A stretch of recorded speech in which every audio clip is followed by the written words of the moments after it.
अस्सलाम वालेकुम नाज़रीन। गुबार ख़ातिर जो मजमूआ है मौलाना अबुल कलाम आज़ाद के खतूत का, तो गुबार ख़ातिर के खतूत की क़िराअत और तफ़हीम के हवाले से जो सीरीज़ शुरू की गई है, ये उस सीरीज़ की दूसरी वीडियो है। इसमें मौलाना अबुल कलाम आज़ाद की तरफ से हबीबुर रहमान शेरवानी साहब को जो ख़त हाउस बोट श्रीनगर कश्मीर से लिखा गया था, हम इस ख़त की क़िराअत और तफ़हीम के हवाले से गुफ्तगू करेंगे। अगर आप इस चैनल पर नए हैं तो चैनल को सब्सक्राइब, वीडियो को लाइक और कमेंट में हौसला अफजाई ज़रूर कीजिए। हाउस बोट श्रीनगर से ये ख़त लिखा गया 24 अगस्त 1945 को। हाउस बोट श्रीनगर में उस जगह को कहा जाता था कि जहाँ बोट पर घर बने हुए हों। ये इसकी तारीख के बारे में कहा जाता है कि एक नारायण नाम का आदमी कश्मीर में रहता था, जिसका घर और दुकान वो जल गई थी और फिर उसके पास घर तामीर करने के पैसे न थे, तो उसने अपनी बोट को यानी अपनी कश्ती को ही अपना घर बना लिया और उसी में उसने दुकान बना ली और उसी में रहने लगा।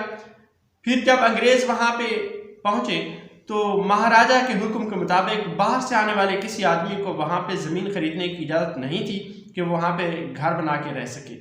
तो जो महाराजा का हुक्म था वो बोट पर नाफिज नहीं होता था, पानी में मतलब जो घर नारायण ने बनाया हुआ था उस पर यह हुक्म नाफिज नहीं होता था। लिहाजा अंग्रेज़ ने वो बोट ख़रीद ली और फिर वहाँ पे रहने लगा। फिर आहिस्ता आहिस्ता अंग्रेज़ वहाँ पे आते गए और नारायण एक के बाद एक बोट बनाते और बेचते रहे। इस तरह वहाँ बोट हाउस बन गया, यानी वहाँ पे बहुत सारी ऐसी कश्तियाँ जिनके ऊपर घर बने हुए थे, लोग पानी में ही रहा करते थे। एक तो महाराजा के हुक्म की मतलब हुक्म उदूली से बच जाते और रिहाइश के लिए उन्हें जगह भी मिल जाती। तो आहिस्ता आहिस्ता जो है वहाँ झीलों में ऐसे घर बनाए जाने लगे और लोग जो भी सैर और सयाहत के लिए आते वो वहाँ पे किराए पर कमरा लेकर वहाँ बोट में ही रिहाइश पजीर होते थे। तो इसलिए ये ख़त भी हाउस बोट श्रीनगर से जो है मतलब है लिखा गया है। वीडियो में आप देखेंगे कि पीछे ऐसे जो श्रीनगर से ही हाउस बोट्स की तस्वीरें हमने ली हैं, वो आप बैकग्राउंड में देख सकते हैं।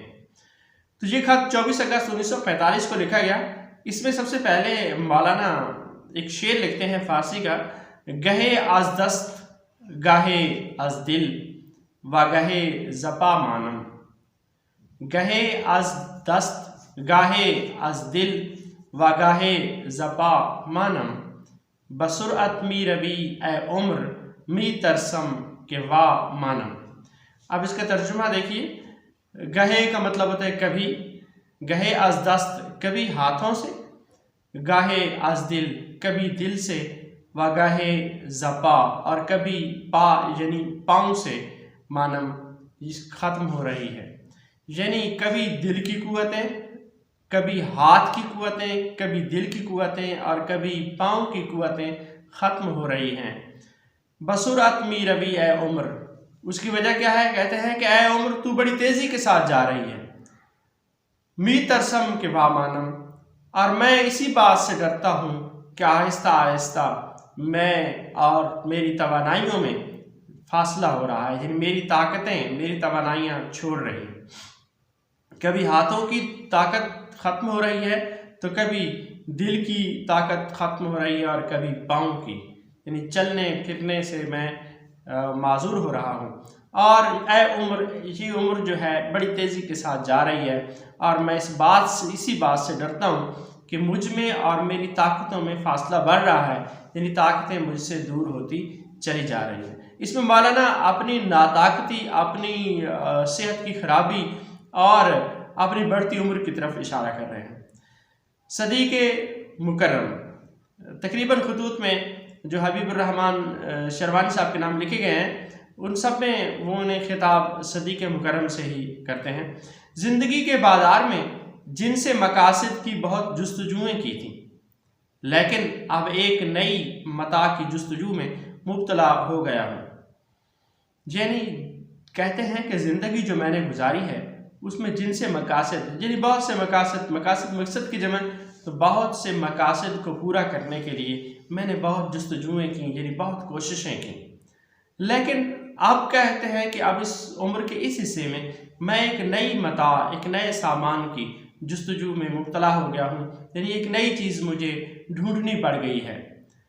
वो कौन सी चीज़ है? यानी अपनी खोई हुई तंदुरुस्ती ढूंढ रहा हूँ, क्योंकि 3 साल जो उनकी कैद थी, इस अरसे में वो बहुत कमज़ोर हो गए थे और उनकी सेहत बहुत ख़राब हो गई थी। तो डॉक्टरों ने उन्हें मशवरा दिया था कि वो कश्मीर चले जाएं, ताकि बहाली सेहत के लिए और तब्दीली आब हवा के लिए वहाँ का माहौल उनके लिए साजगार साबित हो सकता है। तो मौलाना यही बात कर रहे हैं यहाँ पे, यानी अपनी खोई हुई तंदुरुस्ती ढूंढ रहा हूँ। मुआलिजों ने वादी कश्मीर की गुलगश्तों में सुराग रसानी का मशवरा दिया था। मुआलिज डॉक्टरों ने उन्हें कहा था कि आप सेहत अफजा मकाम जो है कश्मीर, वहाँ चले जाएं और अपनी जो मसरूफियतें थी उनकी, यानी इल्मी मसरूफियतें और जो सियासी मसरूफियतें थी, उनको तर्क कर दें और वहाँ वो रेस्ट करें। तो वादी कश्मीर की गुलगश्तों में सुराग रसानी का मशवरा दिया था। चुनाचे गुज़श्ता माह के अवाखिर में गुलमर्ग पहुँचा और 3 हफ्ता मुकीम रहा। यानी मौलाना जून में रिहा हुए थे, जून 1945 में। जुलाई में वो वहाँ कश्मीर पहुँचे हैं, गुज़श्ता माह के अवाखिर में, यानी जुलाई के आखिरी दिनों में। और आप 24 अगस्त को वो जो है ख़त लिख रहे हैं। तो कहते हैं कि 3 हफ्ता गुलमर्ग में रहा हूँ। ख्याल था कि यहाँ कोई सुराग पा सकूँगा, मगर हर चंद जुस्तजू की मताए गुमगश्ता का कोई सुराग नहीं मिला। यानी सेहत की बेहतरी के कोई जल्दी जो है उसमें तब्दीली के कोई आसार नज़र नहीं आए हैं। तो फिर कहते हैं कि निकल गई है वह कोसों दियार हरमा से। ये एक शेर का मिसरा उन्होंने लिखा है, ये मुसहफ़ी का एक शेर है, उसका एक मिसरा यानी दूसरा मिसरा मौलाना ने थोड़ी सी तब्दीली के साथ लिखा है। असल शेर आपको पढ़ के मैं सुना देता हूँ। मुसहफ़ी का असल शेर है, सुराग काफ़िलाए अश्क लीजिए क्यों कर, सुराग काफ़िलाए अश्क लीजिए क्यों कर, निकल गया है वो कोसों दियार हिरमा से। सुराग काफ़िलाए अश्क लीजिए क्यों कर, निकल गया है वो कोसों दियार हिरमा से। तो इसी का दूसरे मिसरे को, इस शेर के दूसरे मिसरे को मौलाना लिखते हैं, निकल गई है वो कोसों दियार हिरमा से। दियार हिरमा का मतलब होता है, हिरमा कहते हैं महरूमी को, गम व अंदोह को। कोसों का मतलब होता है बहुत दूर तक, यानी कोस फासले की एक इकाई है। तो आपको मालूम है, इस मिसरे के बाद लिखते हैं कि आपको मालूम है कि यहाँ फैज़ी ने कभी बार ऐश खोला था। यानी फैज़ी जो शायर है वो यहाँ पे जो है आया था और उसने यहाँ बार ऐश खोलना से मुराद क्या है, ये उनका शेर अगला फैज़ी का दे रहे हैं। फैज़ी ने एक मशहूर कसीदा लिखा था बादशाह अकबर की मद में। तो उनकी मद में जो कसीदा लिखा था, उसी कसीदे का जो है एक मतलब यहाँ पे पेश कर रहे हैं मौलाना। आगे लिख रहे हैं, हज़ार काफ़िलाए शौक मी कशद शबगीर के बार ऐश कुशायद बखित्ताए कश्मीर। अब कहते हैं कि हज़ार काफ़िलाए शौक मी कशद शबगीर, यानी मुझे रात बसर करने के लिए हज़ारों काफ़िले शौक के खींचे लिए जाते हैं। यानी काफ़िलाए शौक, शौक के काफ़िले हज़ारों की तादाद में रात बसर करने के लिए खींचे चले जाते हैं, किधर? कश्मीर की तरफ। के बार ऐश कुशायद बखित्ताए कश्मीर, कि वो कश्मीर के खित्ते में जाकर अपनी ऐश इशरत का सामान खोलें।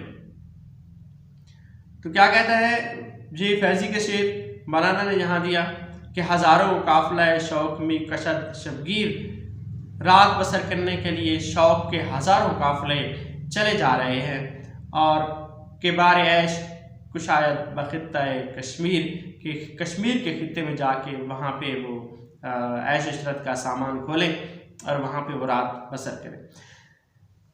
मौलाना कहते हैं लेकिन मेरे हिस्से में नाखुशी और अलालत का बार आया। यानी फैज़ी तो कहते हैं कि बहुत सारे लोग जो है वो खुशी ऐश इशरत के लिए जा रहे हैं कश्मीर, लेकिन मैं यहाँ बीमार होकर आया हूँ, मैं अपनी सेहत की तलाश में आया हूँ। ये बोझ जिस तरह कांधों पर उठाया आया था, इस तरह उठाए वापस जा रहा हूँ। खुद जिंदगी में सात आसार एक बोझ ही है। अब मौलाना कहते हैं जिस तरह मैं बीमार आया हूँ, जहाँ पे मैं 3 हफ्ते मुकीम रहा तो कोई मुझे फ़ायदा नहीं हुआ, लिहाजा मैं वापस जा रहा हूँ। और फिर खुद ज़िंदगी को क्या कहते हैं कि साता सार, यानी बिल्कुल एक बोझ है ज़िंदगी, खुशी से उठाएं या नाखुशी से, मगर जब तक बोझ सर पर पड़ा है उठाना ही पड़ता है। यानी ज़िंदगी जब तक है उसको गुजारना ही है, चाहे खुशी से गुजारें या नाखुशी से, एक बोझ है जो आपने उठाना ही है। और फिर आगे जो है एक मिसरा देते हैं शेर का, माजिंदा अजानेम के आराम न गिरे, माजिंदा अजानेम के आराम न गिरे। कहते हैं हम इसलिए ज़िंदा हैं कि हम आराम नहीं करते, यानी हम आराम न करने की वजह से ज़िंदा हैं। हमारी ज़िंदगी ही मसरूफियत में है, आराम में नहीं है। अगर हम आराम करेंगे तो हम ज़िंदा नहीं रहेंगे। फिर आगे लिखते हैं, गुलमर्ग से श्रीनगर आ गया हूँ और एक हाउस बोट में मुकीम हूँ।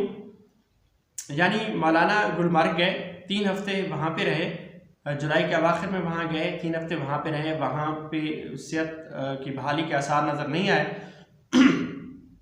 तो वहाँ से वो श्रीनगर आ गए हैं और हाउस बोट एक उन्होंने ले लिया है, वहाँ पे वो रह रहे हैं।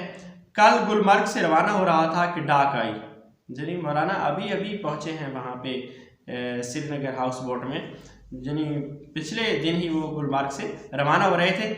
तो डाक आई और अजमल खां साहब ने आपके मकतूब मंजूम हवाला किया, यानी मंजूम का मतलब नाज़म किया हुआ, यानी शेरों में लिखा हुआ। एक ख़त नासर में होता है, जिस तरह अमूमी खुतूत लिखे जाते हैं, तो एक ख़त होता है कि उस ख़त का जो मजमून होता है आप उसको नज़म करके शेरों की सूरत में लिखें। तो मौलाना को हबीबुर्रहमान शिरवानी साहब ने जो ख़त लिखा था, जिसका हवाला मौलाना ये दे रहे हैं, वो ख़त मंजूम था, यानी नज़म की सूरत में था। और अजमल खां साहब मौलाना के सेक्रेटरी हैं, उन्होंने ये ख़त मौलाना को दिया। कह नहीं सकता कि इस प्याम मोहब्बत को दिल दर्दमंद ने किन आंखों से पढ़ा और किन कानों से सुना। मेरा और आपका मामला तो वो हो गया है जो गालिब ने कहा था। मौलाना आज़ाद ने हबीबुर्रहमान शिरवानी साहब के ख़त को प्याम मोहब्बत कहा है और अपने दिल को दिले दर्दमंद। और फिर कहते हैं, मेरा और आपका मामला तो वो हो गया जो गालिब ने कहा था। यहाँ गालिब के एक शेर को मौलाना ले आते हैं और कहते हैं, फारसी में शेर है, बाचू तूई मामला बरखेश मन्नतस्त, बाचू तूई मामला, मेरा और तेरा मामला जो है आपस में वो बरखेश मन्नतस्त, न्याजमंदाना किस्म का है, यानी दूसरे आम लोगों की तरह नहीं है। मेरा और तेरा आपस का मामला है। और आज शिकवा तू शुक्र गुजारे खुदे माँ, तेरा शिकवा करने का अंदाज ही ऐसा है कि जैसे शुक्रगुजारी का अंदाज होता है, लिहाजा तेरा शिकवा भी मुझे शुक्रगुजारी करने जैसा लगता है। तो तेरा और मेरा मामला अलग किस्म का है। और फिर इसके बाद कहते हैं कि आपने अपने 3 शेरों का प्याम दिल नवाज नहीं भेजा है, लुत्फ़ो इनायत का एक पूरा दफ्तर खोल दिया है। मौलाना यहाँ पे कहते हैं कि आपने जो ये मंजूम 3 शेरों का ख़त भेजा था, जो प्याम दिल नवाज, दिल को नवाजने वाला जो पैगाम भेजा था, वो सिर्फ 3 शेरों पर मुश्तमिल नहीं था, बल्कि लुत्फ़ इनायत का एक दफ्तर खुल गया। बहुत सारा लुत्फ़ इनायत उससे मुझे महसूस हुआ। और फिर कहते हैं, एक अरबी का शेर लाते हैं इसी मौजू के हवाले से। उसमें कहते हैं, कलीलुम मिनका यकफीनी वलाकिन, कलीलुम मिनका यकफीनी वलाकिन, आपकी तरफ से जो थोड़ा बहुत भी लुत्फ़ इनायत होता है वो भी बहुत है, वो मेरे लिए काफ़ी है, मुझे काम नहीं लगता है। वलाकिन, लेकिन, तलीलों का ला युकालु लहू कलीलुन, और आपकी तरफ से ये थोड़ा बहुत चीज़ जो मिलती है, जो थोड़ा बहुत लुत्फ़ इनायत है, इसको थोड़ा भी नहीं कहना चाहिए, इसको थोड़ा भी नहीं कहा जा सकता है, बल्कि मेरे लिए ये बहुत है, मेरे लिए बहुत काफ़ी है। ये वही बात को इस शेर में बयान कर रहे हैं कि आपने मंजूम जो ख़त लिखा, 3 शेर लिखे आपने उसमें, लेकिन आपके वो 3 शेर देखने में तो 6 सतरे हैं, लेकिन ये कम नहीं है, लुत्फ़ और इनायत का पूरा दफ्तर खोल दिया आपने।